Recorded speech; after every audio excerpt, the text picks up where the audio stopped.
자, 이번에는 116쪽에 보면은 보고 빈도하고 나와 있지만 사실은 이거는 뭐예요? 재무제표의 일반 사항 중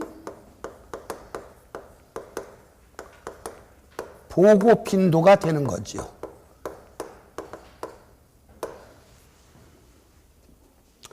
뭔 얘기냐? 재무제표는 얼마에 한 번씩 작성해야 될까? 이 규정을 보자는 얘기인데, 거기 보니까 이렇게 나왔네. 전체 재무제표는 적어도 1년마다 작성한다.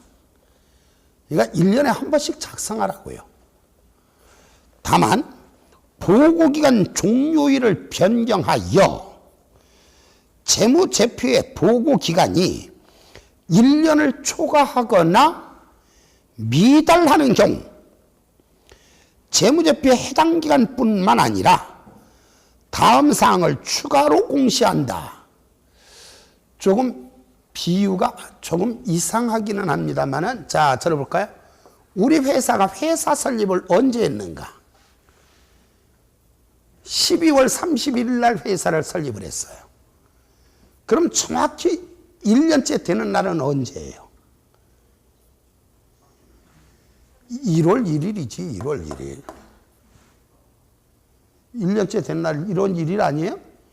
이날을 결산일로 하기는 조금 우습지 않습니까? 그렇죠? 또 우리 회사가 12월 25일 날 개업을 했어. 정확히 1년째 된 날은 언제야? 12월 24일. 이거 크리스마스 이브 날 또는 크리스마스 날 이거 결산을 하긴 좀 우습지 않습니까? 이럴 때는 그냥 결산일을 12월 30일로 하는 게 조금 맞겠죠. 그렇죠? 이런 경우는 보고기간 종료일을 변경을 할 수도 있다고요. 그럼 여기서 문제가 생겨. 보고기간 종료일을 변경을 하다 보면은 당기의 정보는 1년을 초과했죠. 1년을 초과했죠. 그럼 내년이 되었을 땐 내년에서는 단기의 정보가 1년인데 내년의 입장에서는 올해가 뭐예요? 전기잖아요. 전기 정보가 1년을 초과하죠. 이럴 때는 이 두 개를 놓고 비교를 한다? 아무래도 비교 가능성이 완전하진 않죠. 기간을 비교하려면 같은 기간을 비교를 해야지. 그러니까 완전한 비교 가능성이 떨어지는 거죠. 그래서 자, 거기 보니까 뭐라고 나왔는가? 이렇게 나왔네요. 보고기간 종료일을 변경하여 재무제표의 보고기간이 1년을 초과하거나 미달하는 경우에는 재무제표의 해당 기간뿐만 아니라 다음 사항을 추가로 공시한다. 그러니까 뭐뭐를 공시해야 되는가? 첫째, 해당 기간 공시하고, 둘째, 보고기간이 1년을 초과하거나 미달하게 된 이유를 공시를 하고, 셋째, 재무제표에 표시되는 금액이 완전하게 비교 가능하지는 않다는 사실, 이것까지 공시를 해라. 됐나요? 그런데 반가로 이번에 보니까 일반적으로 재무제표는 일관성 있게 1년 단위로 작성을 하지만, 그러나 실무적인 이유로 어떤 기업은 예를 들어 52주의 보고기간을 선호한다. 이 기준서는 이러한 보고 간행을 금지하지 않는다. 뭔 얘기냐면은 보고기간은 1년에 한 번씩 작성해도 되지만 52주에 한 번씩 작성을 해도 된다는 얘기입니다. 근데 사실은 우리나라의 경우는 대부분의 기업이 1년에 한 번씩 재무제표를 작성을 하죠. 근데 지금 이 국제기준은 우리나라만 쓰는 게 아니라 뭐예요? 전 세계 단일의 기준이잖아요. 근데 유럽에는 52주에 한 번씩 재무제표를 작성하는 회사가 더 많답니다.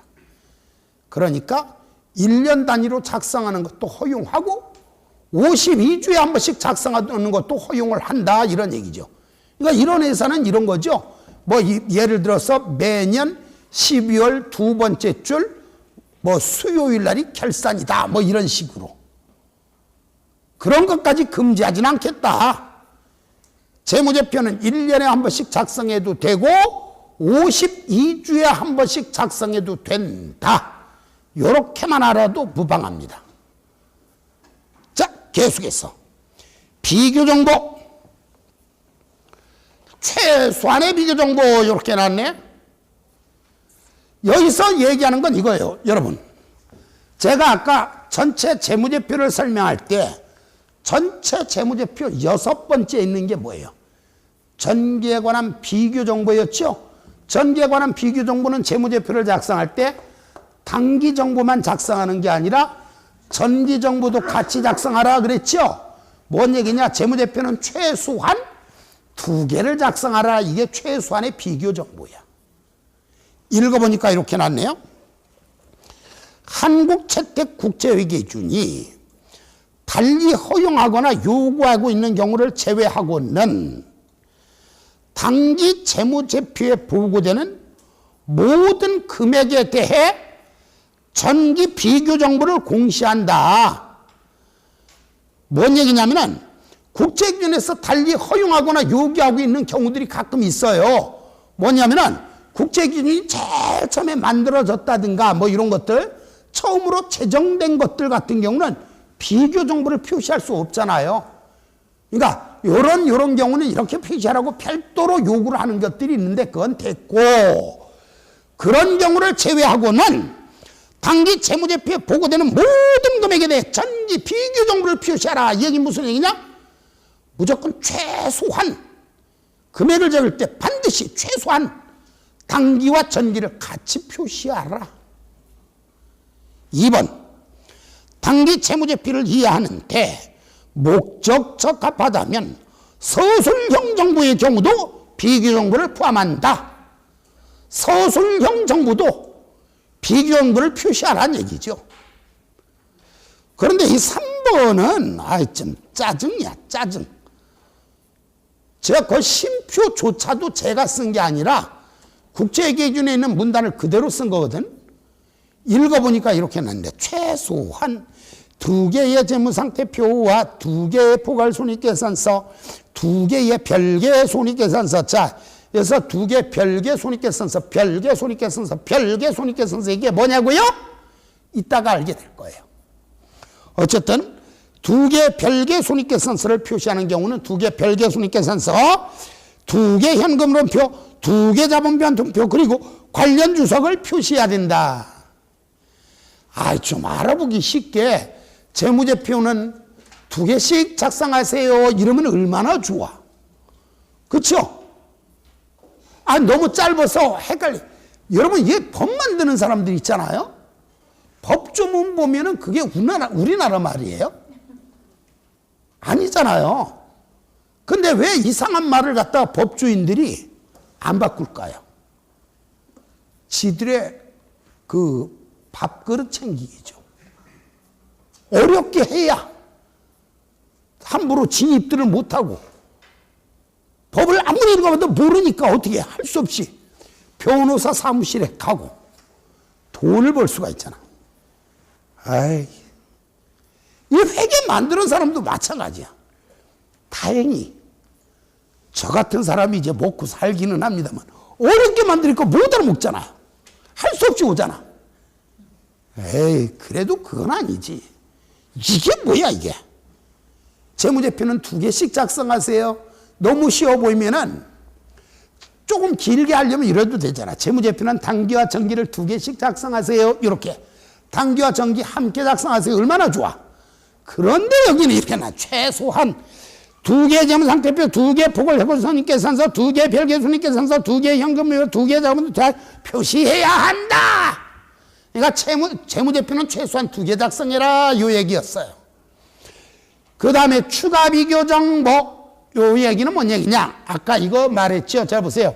원래 모든 재무제표는 2개씩 작성하는 거지만 재무상태표의 경우는 3개를 작성하는 경우도 있다.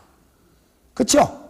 회계 정책의 변경이나 전기 오류의 수정이 있는 경우는 3개를 작성하는 경우도 있다. 그랬죠?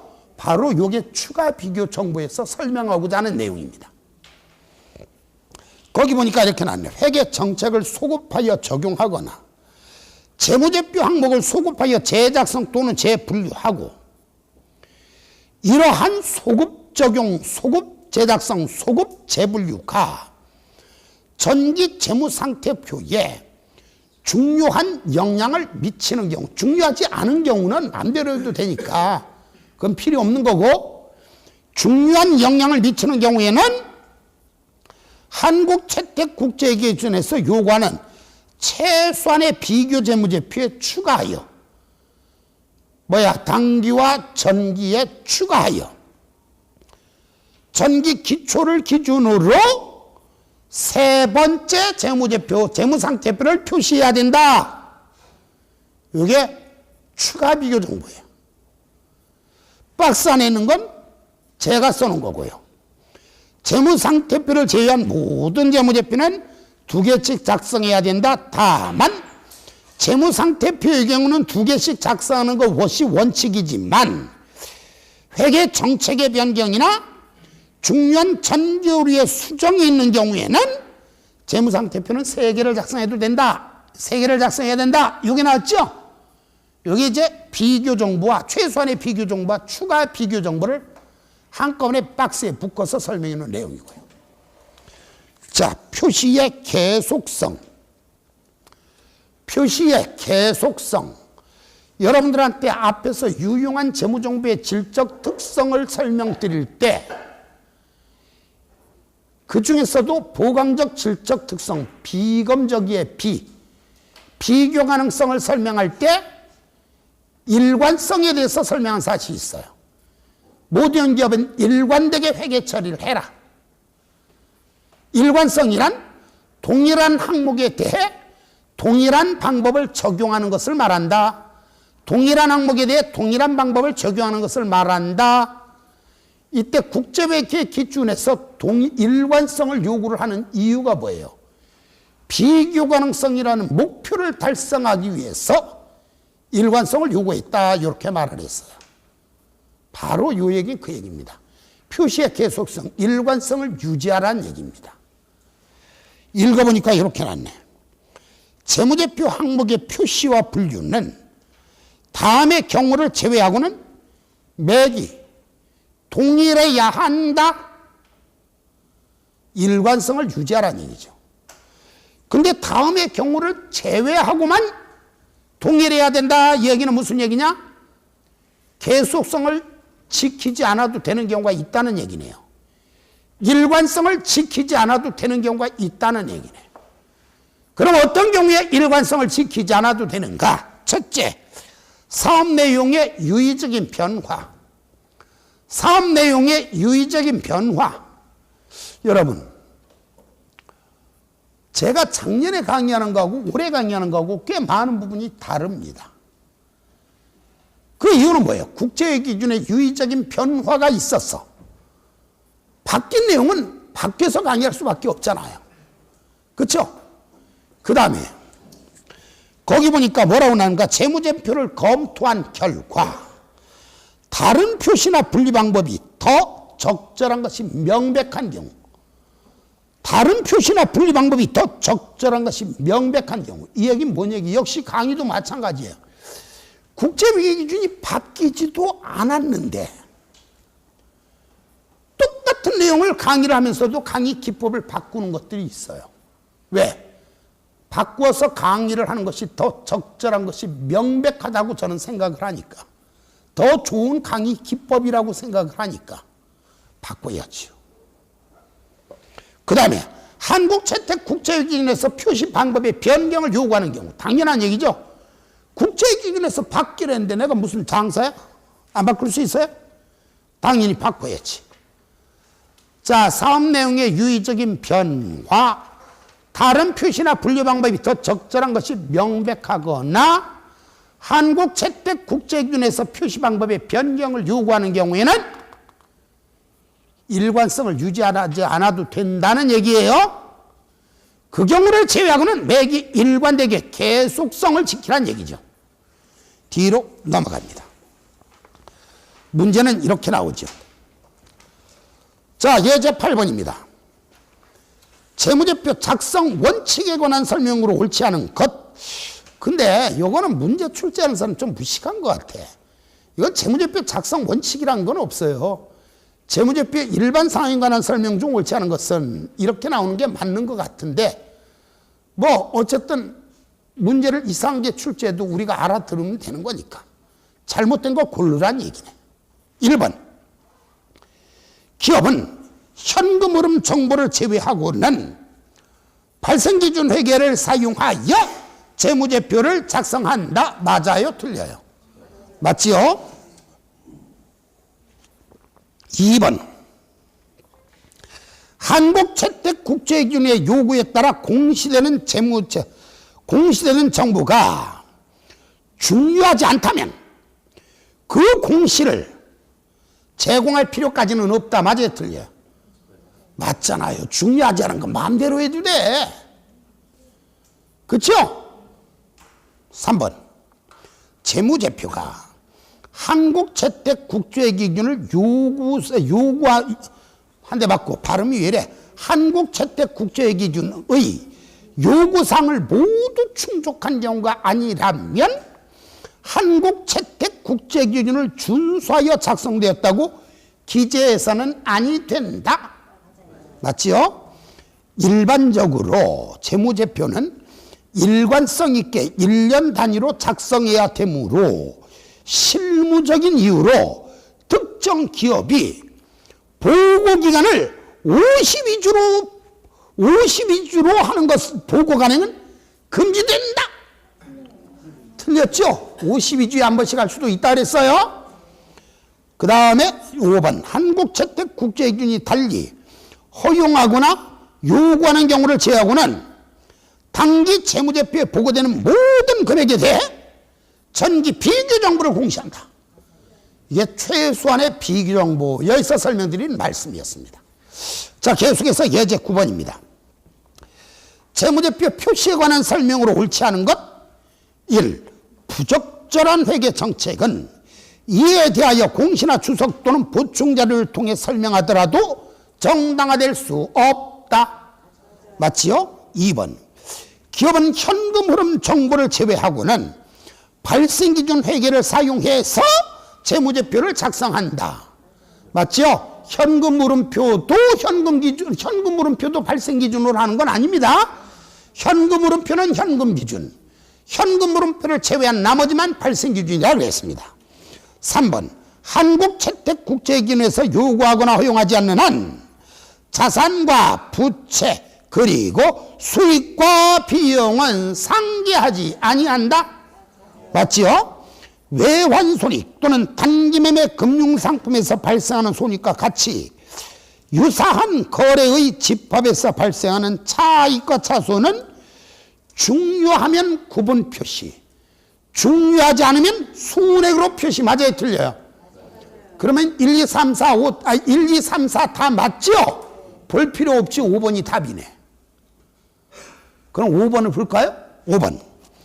기업이 재무상태표에 유동자산, 비유동자산 그리고 유동부채와 비유동부채로 구분하여 표시하는 경우 이연법세 자산부채는 유동자산 부채로 분류한다. 이렇게 나왔죠? 모르죠? 강의 안 했으니까.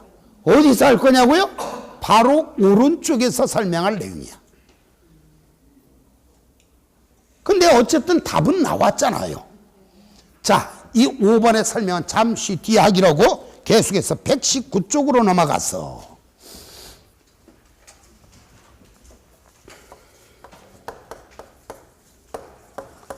거기 이제 재무상태표 이렇게 나왔어요. 거기 보니까 1번에 보니까 재무상태표에 표시되는 정보 이렇게 나왔는데, 근데 여기 잠깐 볼까요? 요거 기억하기 전에 요거까지도 아셔야 돼. 사실은 우리가 기초 강의할 때 재무상태표 작성할 때 필수적 기재사항 설명하는 거 있죠. 제일 처음에 명칭 반드시 기재해라. 회사명 기재해라. 결산일 기재해라 그랬죠? 뭐라 그랬어? 보고기간 종료일. 그렇죠? 결산일, 보고기간 말 다 같은 말이지만 시험에는 정확히 보고기간 종료일 이렇게 나온다 그랬어요. 그 다음에 여기다 뭘 기록해? 보고통화 및 금액 단위를 기록하라 이렇게 말을 했죠. 일단 여기까지가 기본이고, 자, 그 다음에 여기다 이제 자산 써야죠. 여기다 자산 써야죠. 여기다 부채 써야죠. 여기다 자본 써야죠. 쓸 때 여기다 자산, 부채, 자본을 쓸 때 아까 뭔 얘기를 했는가? 유사한 항목은 중요하면 구분 표시, 중요하지 않으면 통합하여 표시할 수 있고, 상이한 항목은 무조건 구분 표시 이렇게 말을 했죠. 근데 국제 기준에 이것이 유사하건 상이하건 세상이 무너지는 한이 있더라도, 죽는 한이 있더라도 반드시 따로 구분 표시해야 될 몇몇 가지가 규정이 되어 있어요. 이거는 절대로 다른 데 통합해서는 안 돼. 반드시 따로따로 구분해서 표시해야 될 몇 가지가 규정되어 있는데, 그걸 갖다가 우리 뭐라고 하는가? 그 양가로 1번에 보니까 재무제표에 표시되는 정보 해놓고 이렇게 나왔네요. 반가로 1번에 재무상태표에는 적어도, 적어도가 맞는 말이야. 또 시험 볼 때 또 죽어도 이렇게 안 나와요. 죽는 한이 있어도 다음에 해당하는 금액을 나타내는 항목을 표시한다. 때려 죽어도 이건 따로 적으라고요. 그래서 즉 뒤에 있는 건 이제 제가 쓴 거고요. 다음의 항목들은 무조건 구분 표시해야 하는 최소한의 항목들이다. 최소한 얘들은 무조건 따로 적으라고요. 암기해야 돼요. 근데 이게 참 급하더라고. 제가 참 기특하긴 기특해요. 책 쓸 때도. 2010년도 제일 처음에, 그 이제 2010년도부터 국제기준이 반영됐으니까 제가 책을 2009년도에 썼을 거 아닙니까? 2009년도 저는 7월 달쯤에 책을 이미 썼어요. 그리고 9월 달에 되기 전에 우리는 출간을 했고, 그때 당시 이제 제가 랜드스쿨에, 이게 지금 무크랜드가 원래 이제 랜드스쿨도 같은 계열인데, 원래 이 주식회사 유비온 소속이에요. 그래서 이제 국제기준을 반영한 책을 제가 대한민국에서 제일 처음에 썼습니다. 그리고 나서 다른 대한민국 그 어떤 곳에서도 제가 출간을 한 이후 연말이나 돼서야 책이 서서히 나오기 시작했어요. 그때 이 국제기준 이 책을 쓸 때 기준서 뒤져가면서 제일 고민했던 것 중에 하나가 이거야. 이걸 써야 돼 말아야 돼. 근데 시험엔 나올 것 같은데, 그러면 써야 되는데 왜 고민을 했는가? 이거 강의를 어떻게 해야 되지? 강의할 수 있는 방법이 없겠더라고 이게. 에라 모르겠다. 일단 쓰고 보자. 단골 문제가 됐어요. 그래서 그때부터 암기는 저는 강의를 이렇게 했어요. 그냥 앞자리만 따서 일단 외우고 보자. 그래서 우리는 이렇게 강의하죠. 유투무 금지 생제 매현 매충금, 거기까지만 기억해도 되고, 그 아래 13번 14번까지 기억하려면 법인세와 관련한 자산 부채, 13번 보니까 단기 법인세와 관련한 부채와 자산, 이하면세 부채 및 자산 이렇게 나왔잖아요. 한마디로 법인세하고 관계 있는 자산부채라는 얘기네요. 근데 13번, 14번까지 알면은 좋지만 그냥 여러분들은 12번까지만 외워도 되지 않을까. 유튜브 금지 생계 매현 매춘금. 유튜브 금지 생계 매현 매춘금. 근데 앞자리 맞다서 뭐 어떻게 합니까? 뒤에 있는 것도 외워야죠. 1. 유가 뭐예요? 유형 자산. 2. 투자 부동산. 3번. 무형 자산. 4번. 금융 자산. 5번. 지분법에 따라 회계 처리하는 투자 자산. 생물 자산, 재고 자산, 매출 채권 및 기타 채권, 현금 및 현금성 자산, 매입 채무 및 기타 채무, 충당부채, 금융부채 이렇게 나왔잖아요. 자, 부르는 거 어딜 보는가? 4번에 금융자산 뒤에 산자 뒤에다 땡글뱅이 치세요. 산자 뒤에다 땡글뱅이 쳤나요? 그 다음에 어디에 필기할 때 8번에 매출 채권 및 기타 채권 권자 뒤에다가 조금 전하고 모양 똑같이 땡글뱅이 쳐보세요. 그 다음에 9번에 현금 및 현금성 자산 나왔죠. 조금 전하고 모양 똑같이 땡글뱅이 쳐보세요.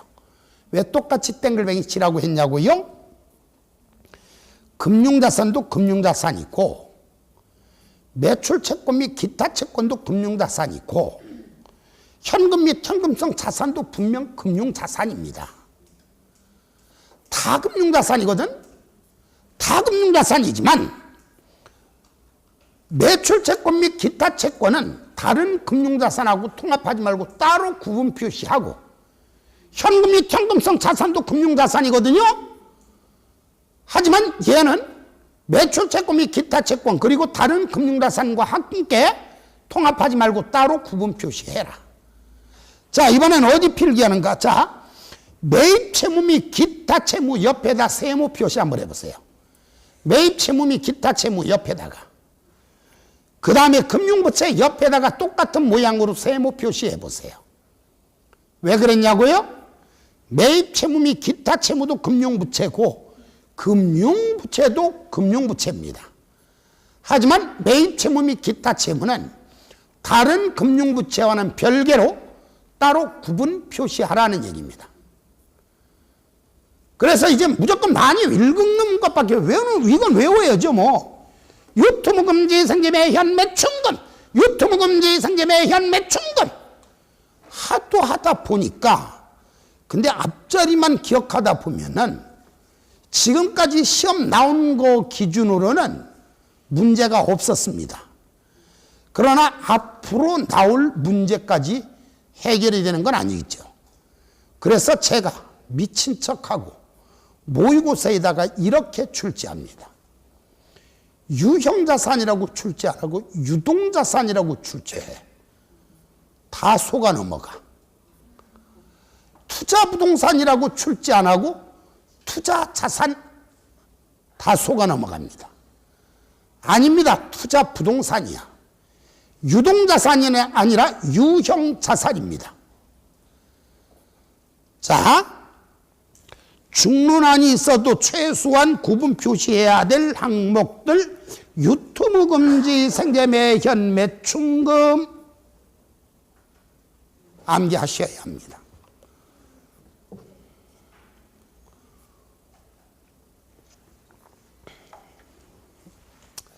우리 원장님 하시는 말씀이 있어요. 우리 원장님 하시는 말씀이 원장님은 수업 시간 길게 하면 좋아할까요? 싫어할까요? 더 솔직히 이야기할게요. 제가 수업 시간을 아주 짧게 하건 아주 길게 하건 월급 똑같이 줘요. 그러면 길게 했으면 좋겠어요? 짧게 했으면 좋겠어요? 원장님이 생각할 때 길게 했으면 좋을 것 같죠? 아닙니다. 그 수험생들의 요구, 수험생들이 너무 길어하면 싫어하지 않을까요? 요게 원장님 걱정거리야. 그러면 내가 한 달에 2시간씩만 수업해도 될까요? 안 되죠? 떨어지잖아요. 길게 하는 거 싫어하는 거 알아요. 방법이 없어서 길게 하는 거지. 더 우스운 얘기할까요? 지금은요, 옛날 초창기 시험하고도 비교가 안 될 정도로 양이 많습니다.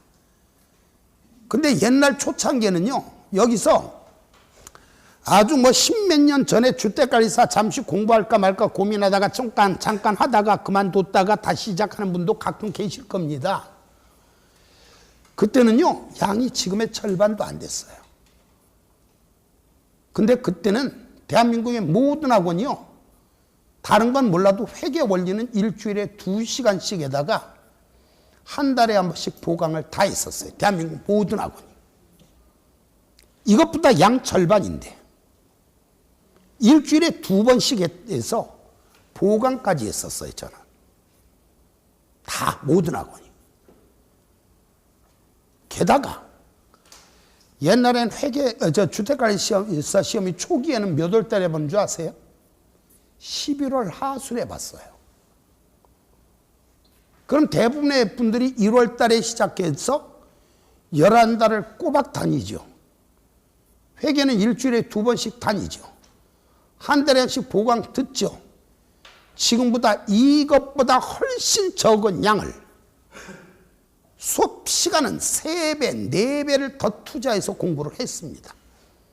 근데 양은 몇 배가 늘어났는데 시간은 그거의 3분의 1도 못해요. 지금 학원들이. 대한민국 다 그래요. 왜? 수익이 안 나니까 어쩔 수 없죠.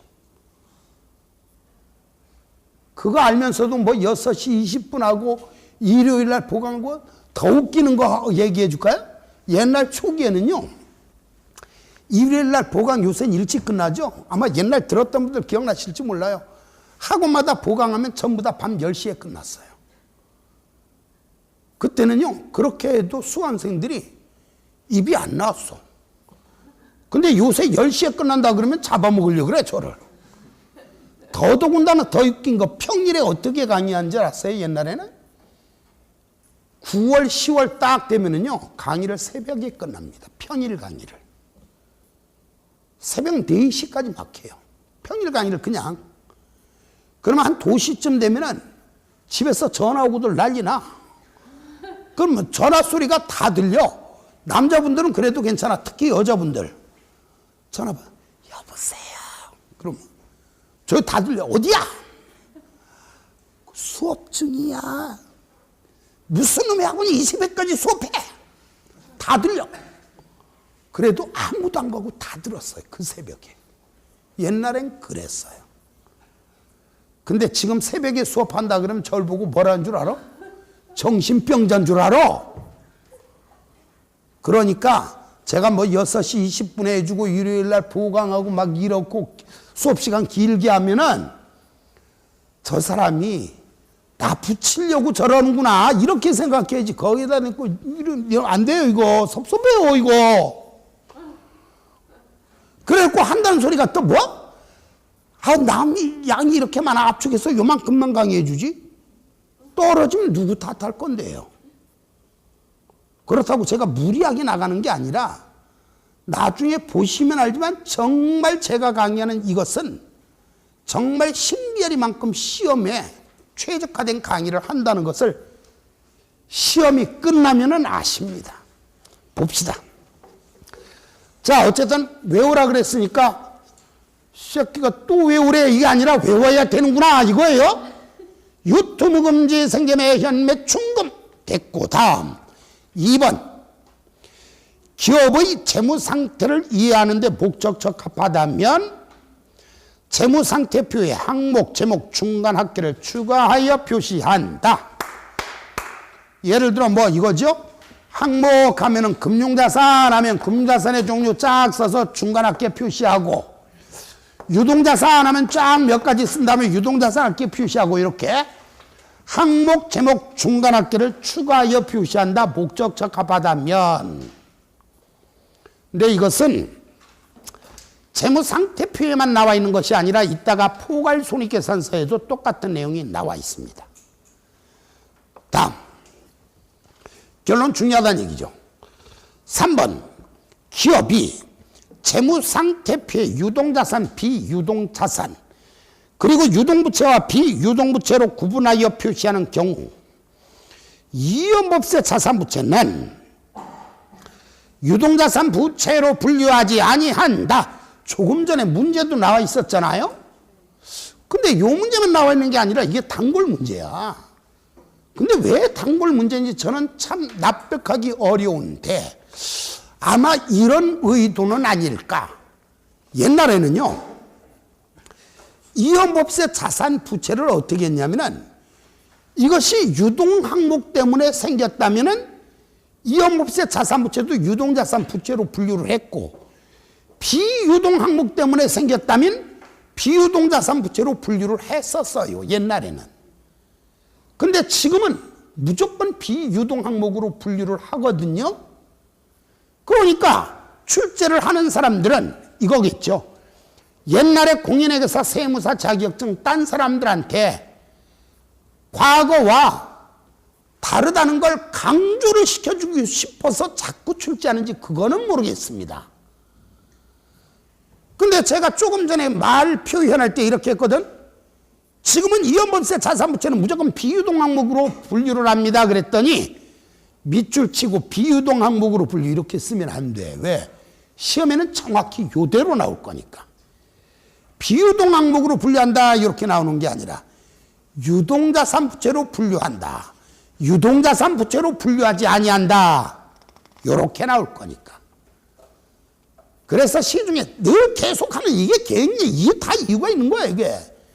아무 책이나 보면 안 되는 게 지들 입맛에 맞게 말 바꿔서 출제하는 책들이 너무 많아. 시험엔 정확히 이 표현이 그대로 나올 수밖에 없는데. 자, 이연법세 자산부채는 유동자산 부채로 분류하지 아니한다. 다음 문제 보겠습니다. 예제 10번. 재무상태표에 해당되는 금액을 표시할 때 구분해서 표시해야 할 최소한의 항목에 해당하지 않는 것, 유투무금지, 생계매, 현매, 충금 아닌 거를 고르면 되겠네. 전부 유투무금지, 생계매, 매충금으로 시작됐네요. 그러면 이제 여기서 약 올릴 건 둘 중에 하나일 걸. 유형자산 때문에 유형자산 대신에 유동자산으로 출제하든가, 투자 부동산 대신에 투자자산이라고 나오든가. 시험에 나올 건 그것밖에 없을 거예요. 나머지는 전부 유투무금지, 생계매, 매충금으로 출제가 되겠죠. 시작이 되겠죠. 10번 살펴봤고 뒤로 넘어갑니다. 재무상태표에 표시되는 정보가 아닌 것. 자, 1번 보고통화 및 금액 단위. 요거 재무상태표에 표시되는 정보 맞지요? 2번 현금 및 현금성 자산. 자산이죠? 요거 자산이니까 당연히 재무상태표에 표시가 되겠죠. 3번 기타 포괄손익 누계액. 기타 포괄손익은 수익 또는 비용이지만 기타 포괄손익 누계액은 자본이죠. 자본이니까 여기 재무상태표에 당연히 표시가 되겠죠. 보고기간 종료일 필수적 기재사항이잖아요. 영업이익은. 이익은 재무상태표에 표시된 정보가 아니죠. 됐고 다음 12번. 다음 거래 중에서 잔액이 발생되었을 경우 기말 재무상태표에 표시되지 않는 계정을 모두 고른 것. 이렇게 나와 있는데 저를 잠깐 보실까요? 자, 요거는 설명을 언제 또 할지는 몰라요. 요 지금 부가치세 대급금이라는 표현은 강의를 하다 보면은 갑자기 하고 싶을 때가 있어요. 한 10년에 한 번쯤. 이게 뭔 얘기냐고요? 일반적으로 안 나오죠. 근데 어느 날 강의하고 싶을 때가 있어요. 그때는 시험에 나와. 근데 잠깐 보실까요? 여러분, 시중에 가서 여러분들 슈퍼에 가서 물건을 산다. 물건값을 오늘 대가를 빵을 사 먹고 내지는 뭐 어떤 물건을 사 먹고 대가를 1,100원을 지급했다면 사실은 이 1,100원 속에는 물건값이 얼마가 들어있는 거예요? 물건값은 1,000원이 들어있는 거고 사실은 물건값의 10%만큼 뭐를 낸 거예요? 부가가치세를 낸 거죠? 100원만큼은. 그렇죠? 물건을 사는 사람은 물건값의 10%를 부가가치세를 냅니다. 물건을 파는 사람은 물건값의 10%만큼을 부가가치세를 받습니다. 전문용어로 이거 거래 징수한다 그래. 지가 먹으려고 받는 건가요? 받아서 세무서에 갖다 내야죠. 얼마를 받은 거 다 갖다 냅니까? 지난번에 물건 사면서 부가가치세 낸 거 있죠. 이거는 그 사람이 나한테 받아서 지가 갖다 낼 거니까 나는 이거 이미 냈잖아요. 나머지 차액만 갖다 내면 되는 거지. 부가가치세 예수금에서. 자, 이때 자 결론은 상품을 매입할 때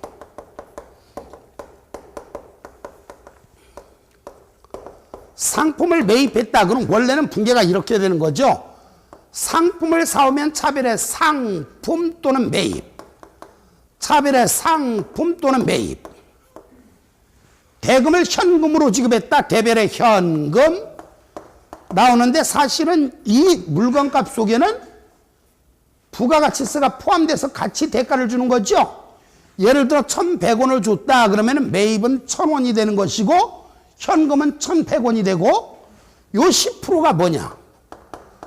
부가가치세 대급금이 되는 거예요. 부가가치세 대급금 또는 부가가치세 선급금이라고도 말을 하는데 통상적으로 부가가치세 대급금이라고 말을 해요. 그리고 반대로 상품을 매출하는 사람은 상품을 매출했으니까 대변에 매출 팔았다 돈 받았겠죠?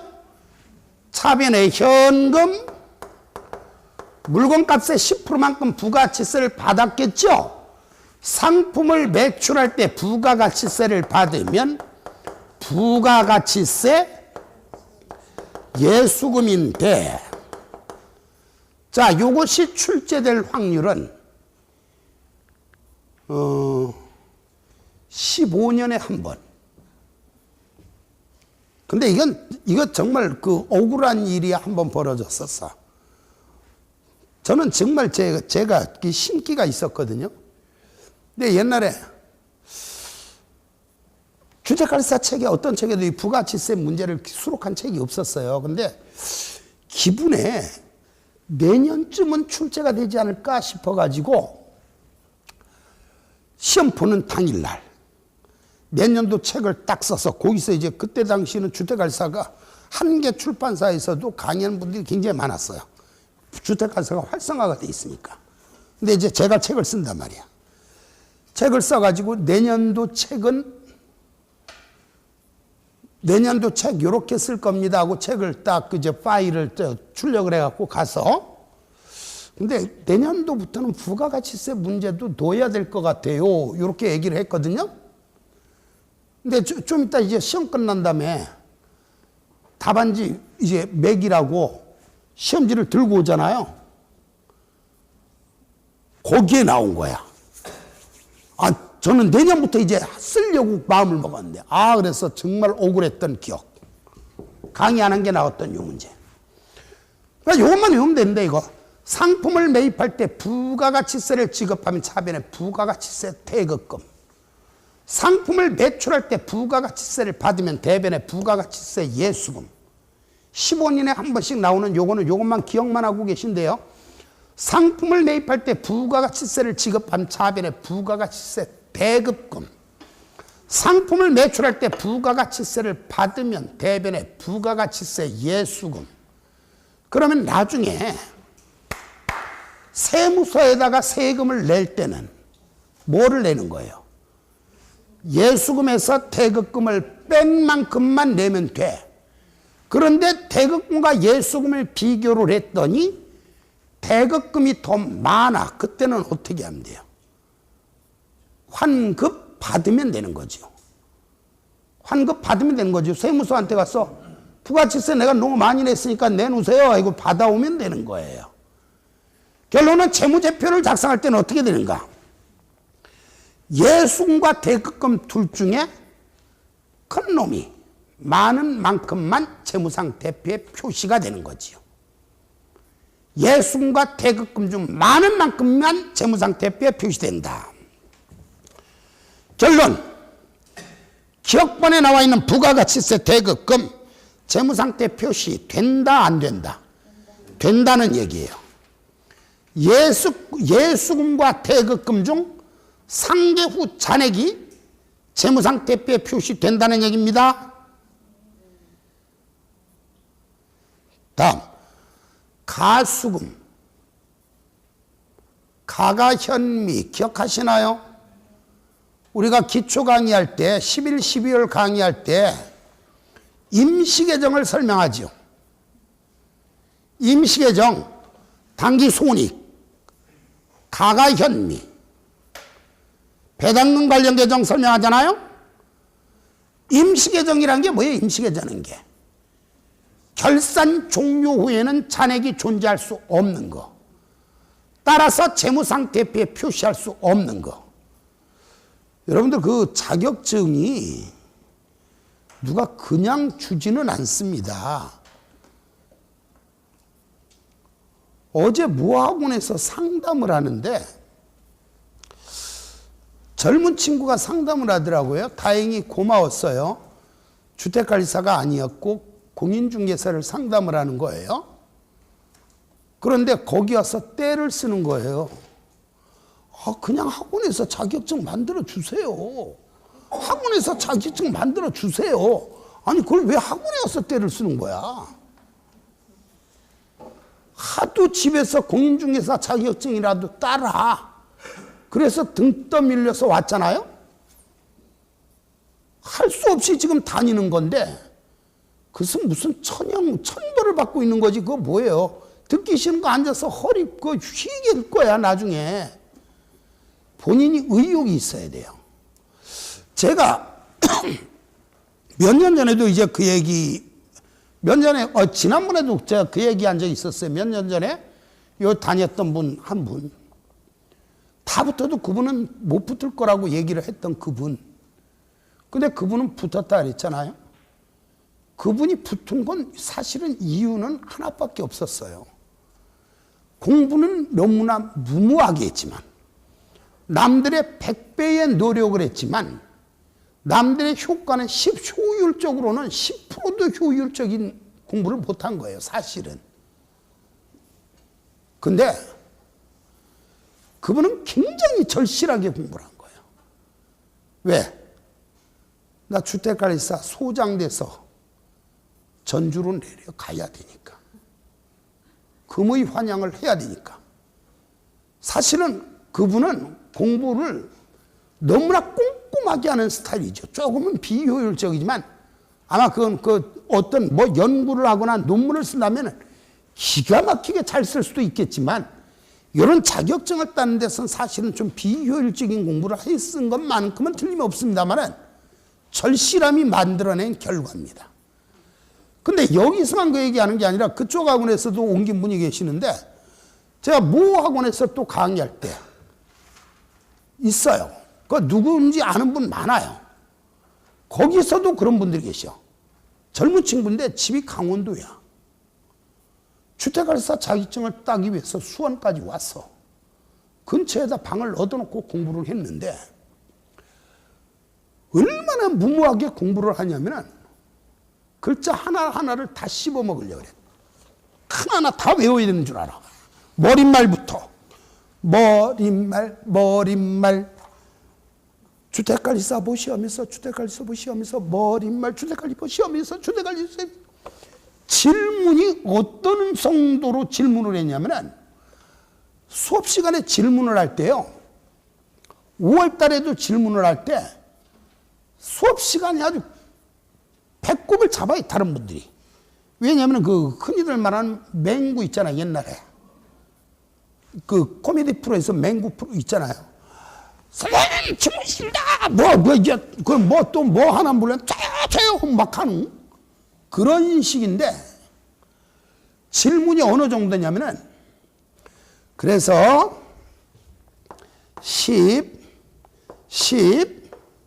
20이겠죠? 예를 들어 이랬다 이거예요? 질문인데요. 예.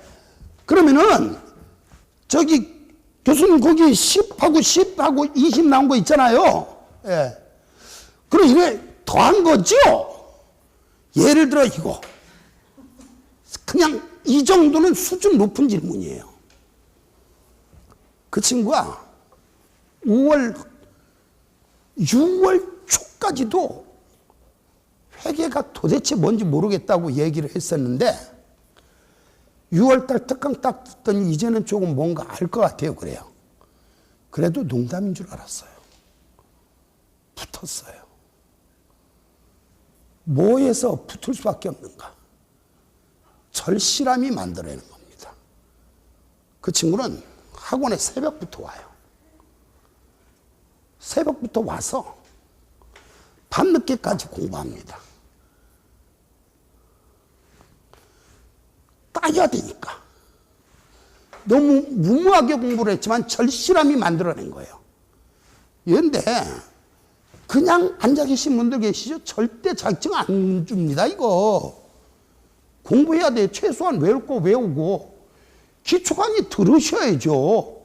학원 안 오는 날.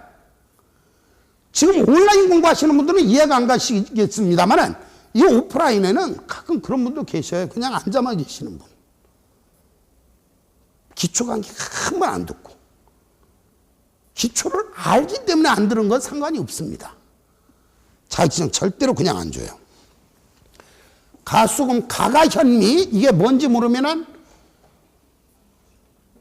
이거는 그냥 시간 때우고 기초 강의 우선적으로 시간 투자라는 말씀 더 드린 거예요. 가가현미는 임시계정이다. 그래서 재무상태표에 표시할 수 없다. 당좌차월이 있었죠? 당좌차월. 이것도 이렇게 설명을 하는 건데, 자, 들어보실까요?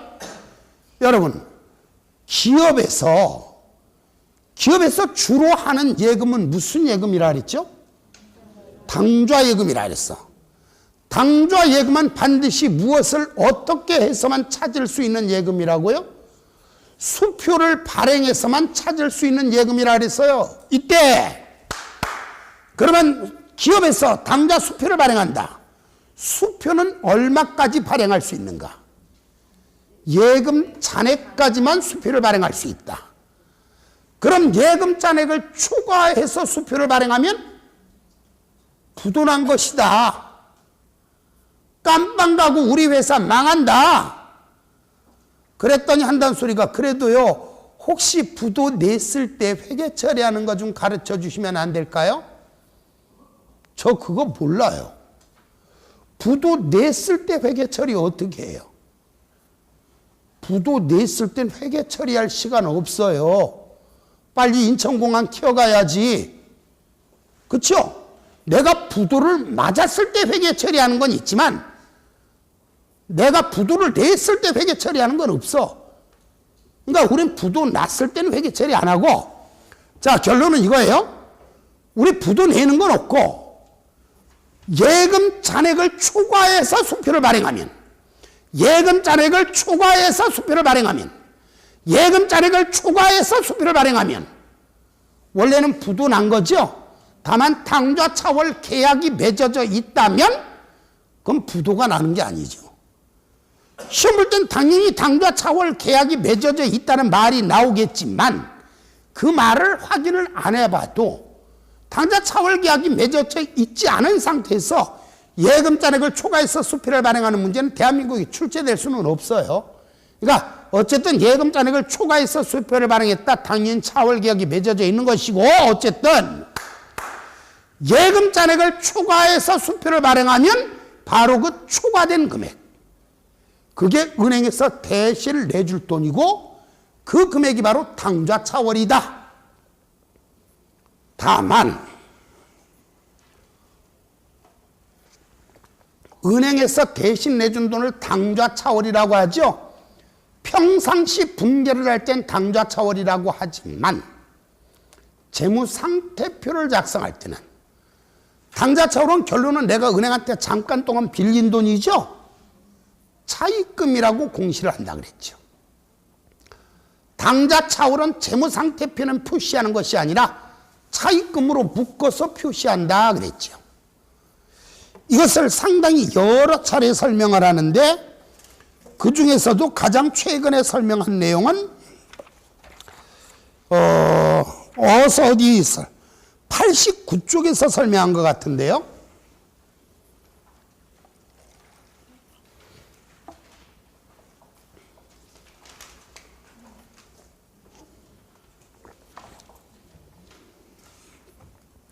(89쪽) 6번 거기서 설명한 내용이에요. 거기가 아주 깔끔하신 분들은 성격이 깔끔했기 때문이에요? 아니면 아직 그 강의를 안 들었기 때문이에요? 그거 들으세요. 당좌차월, 은행에서 잠깐 동안 빌린 돈이다. 평상시 분개를 할 땐 당좌차월이라고 분개를 하지만 재무상태표는 차입금으로 공시한다. 부채죠. 어쨌든 재무상태표는 공시되지 않죠.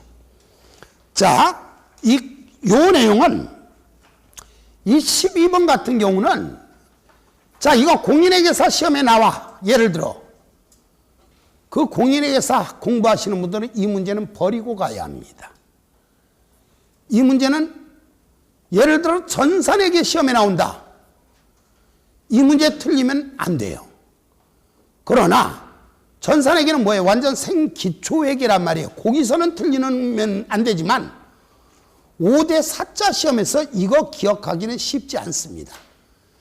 공인회계사, 세무사, 간평, 관세사 시험에서는 이 문제 일반적으로 맞기 어렵습니다. 그러나 설명을 했고 이왕이면 기억하기를 바라는 마음이지만 반복할 내용은 아닙니다. 왜? 갈 길이 먼데 이런데 빠져서 수업을 나갈 수는 없어요. 자, 그 아래 120쪽 유동과 비유동의 구분해놓고 자산과 부채 표시 방법하고 나와 있죠. 설명을 드리기가 뭐예요? 짧은 시간 잠깐 쉬었다가 나가도록 하겠습니다.